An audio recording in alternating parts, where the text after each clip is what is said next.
Hello, welcome to Libra Philippines. Ayan. So, reading to for Libra, Sun, Moon, Rising, Venus, Jupiter, Libra. Take only what resonates. Sa mga gusto mong pa-personal reading, Jing Tarot Reader. Friend ko yun, guys. Ako open din ako sa personal reading, but i-search mo na lang Madam Space P as in Princess. And then, lagyan mo na lang din ng space sa dulo para makita mo yung pinaka-Facebook page namin. Sana mag-comment ka dyan sa baba. Any comments will do, kahit po heart lang, smileys, malaking bagay yun sa akin. So, let's start. What do we have here for the sign of Libra? Pwede magkapalit-palit ang roles, ha? Kahit sinasabi kong ikaw, pwedeng person mo yon. And kahit sinasabi kong person mo, pwedeng ikaw yon. Kung ayaw mo na ganitong klaseng reading, pwede ka namang mag-next video. Ayan. Sana mag-comment ka kahit heart lang, smileys, malaking bagay yun, guys. Okay, kunin ko na rin sa side ng person mo. Okay. Kung hindi ka pa naka-like or naka-subscribe, subscribe na lang, guys. This is for Libra, Sun, Rising, Venus, Jupiter, Libra. Entrapment, and you do have your journal. Okay. Libra. I feel like there's a roller coaster ride dito sa connection ninyo. But,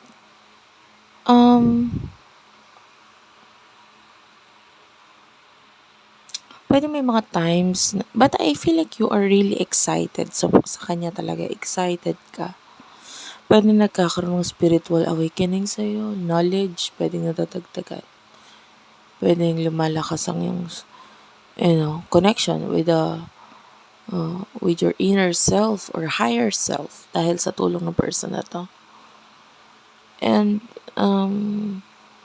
I feel like, nandun talaga yung excitement and happiness or joy. Kasi pwedeng there's adventure, no? Dito sa connection ninyo na parang nafe-feel mo, gusto mo to. This is like a once in a lifetime opportunity or connection para sa'yo. Your person could be someone who is, I see this as the Empress, Libra, and Taurus energy. I see this as a person na pwedeng very feminine, no? And at the same time, yung iba sa inyo, especially if you're the male or man dito sa connection nito, gusto mo siyang buntisin, gusto mo siyang makasama, gusto mong maging involved talaga sa buhay niya, maging part ng buhay niya. And this person, pwedeng may connection kayo, communication kayo. But,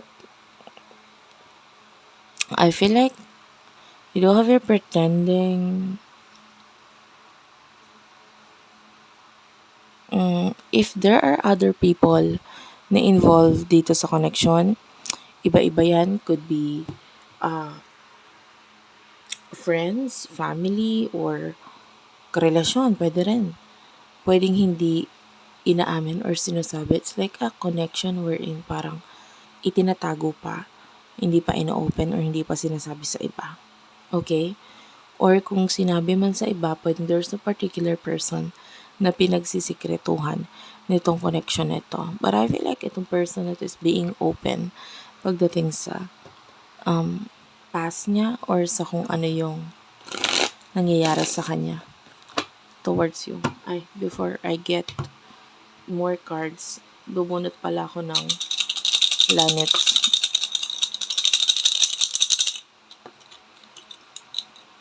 You do have here the sign of Neptune. Yeah, this is the planet for spirituality.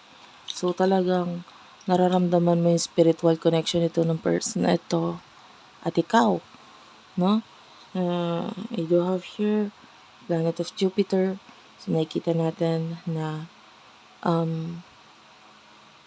a lot of improvement, no? Between the two of you, pwedeng you want to travel, you want to learn more, you want to know more about this person. And you do have here the Uranus So, itong person na 'to, gusto niya ng big change sa buhay niya, sa situation niya ngayon, and, puwedeng marami ng pagbabago na nangyayari 'no, unpredictable changes na nangyayari sa inyo, sa connection ninyo or sa buhay niya din mismo. And this is, yeah, Libra and Taurus energy. This person, uh, I feel like emotionally or pagdating sa usaping love, gusto niya ng pagbabago dito. And part of this pagbabago is may kinalaman sa'yo, like maybe, or dun sa situation niya. Na I feel like itong person to hindi siya happy pagdating sa situation niya. And gumagawa din siya ng changes pagdating sa sarili niya, physically. Yan. Because, na-realize ng person mo kung ano yung mga bagay na hindi makakapagpasaya sa kanya. I don't want this. I will get rid of this. Gusto kong tanggalin. Gusto kong iwasan or alisin. Pero part of your person, gusto him man gumawa ng clearing or cleansing. Yung iba pwedeng mahirap kasi it involves a child or children sa connection, no? So anyway, you could be dealing with someone who is, nakakakita ko ng parang mukhang bata, or pag tinignan mo siya, hindi siya kasing makikita sa edad niya, yung itsura niya. Okay, emotions ninyo sa isa't isa. For the sign of Libra.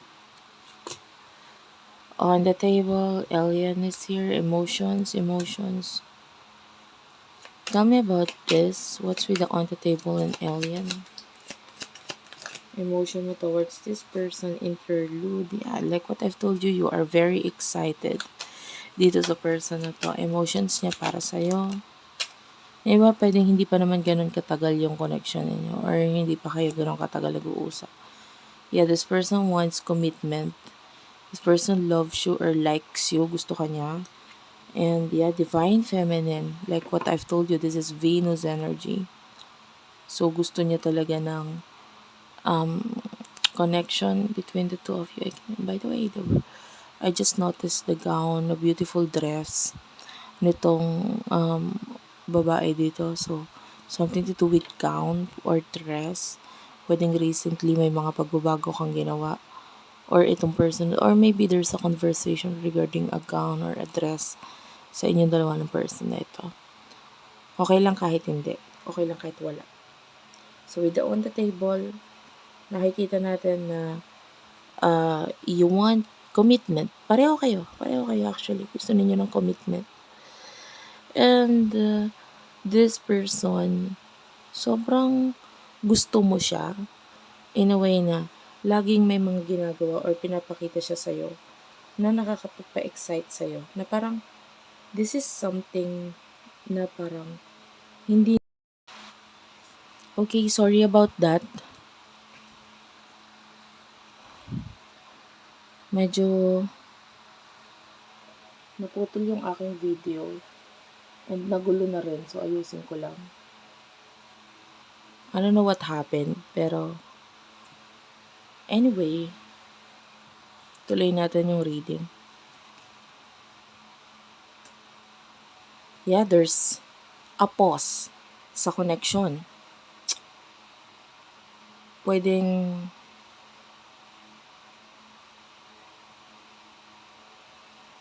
you want more dito sa person na to, pero parang sa ngayon, hindi pa siya maisakatuparan yung more na yon na gusto mong mangyari. But I can see and I can feel na both of you wanted this, itong connection, relationship between the two of you. Gusto ninyo pareho na may patunguhan. In the near future, you do have your nightlife, wish, obsession, and you do have here lost. In settlement, history, clarify the settlement and history. So you do have your drama queen. Bottom of the deck, you do have here Verge. Okay. So, in the near future, I feel like you will take risk dito sa person na to. And you are hoping, no, na magkaroon ng something sa inyo. And with the obsession, gusto mo talaga to. Itong tao to, gustong gusto mo siya.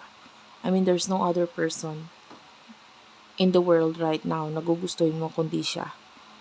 But I can see with the lost here, hindi para sa lahat to. This is just for some of you. Pwedeng there's pagbablock, pagka-cut off, pag-iwas, paglayo ng person na to. Because I feel like there's someone in the past na pwedeng hindi sa side mo but rather sa side niya ang mag-reappear sa buhay niya, causing a lot of chaos sa connection na ito. And there's galit, there's confession towards that person na maging dahilan kung bakit there's a possibility na magkaroon ng pagka-cut off or pagtatapos ng connection na ito. But I feel like you will be calm or kalmado dito sa connection, and you are trying to work out the connection, no, trying to connect with this person pa rin kahit sige merong other person, pero sige, I'm still here. I'm waiting. I will, kung kailangan mo ko, I will be here. I am here. Ganon kind of energy. Hindi ko nakikitang, although apektado ka of course with regards to that, pero nandun yung, kasi gusto mo siya, gusto mo siya. Pero nandun yung kailangan mong intindihin kung ano yung sitwasyon niya. Okay, so that is it for now. Thank you for watching. I love you all and bye-bye.